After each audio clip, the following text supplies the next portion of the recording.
Laptop या system पर किसी भी ऐप या प्रोग्राम को ओपन करने के लिए आपको उस पर डबल क्लिक करना पड़ता है। एक और तरीका भी है, आप अपने जो प्रोग्राम या एप्लीकेशन को एक शॉर्टकट की भी दे सकते हैं। तो जैसा कि यहाँ पे टाइपिंग मास्टर का मेरा एप्लीकेशन या प्रोग्राम है, इस पर मैं राइट क्लिक करूँगा। राइट क्लिक करने के बाद मैं यहाँ पे प्रॉपर्टीज़ में जाऊँगा। प्रॉपर्टीज़ में जाने के बाद आपको शॉर्टकट की यहाँ पर टैब दिखाई देगी, तो इसमें आपको शॉर्टकट की यहाँ पर दिखाई पड़ेगी, ऑप्शन मिलेगी आपको।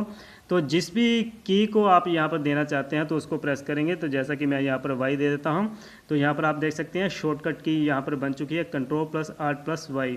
तो जैसे मैं अपने कीबोर्ड से इसको प्रेस करूँगा तो जो मेरी एप्लीकेशन या प्रोग्राम है वो ओपन हो जाएगी। तो इसके बाद मैं इसको यहाँ पर सेव कर देता हूँ, अप्लाई ओके।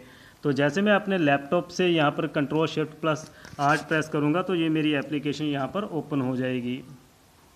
तो देख सकते हैं कि जो मेरी एप्लीकेशन है यहाँ पर ओपन हो चुकी है।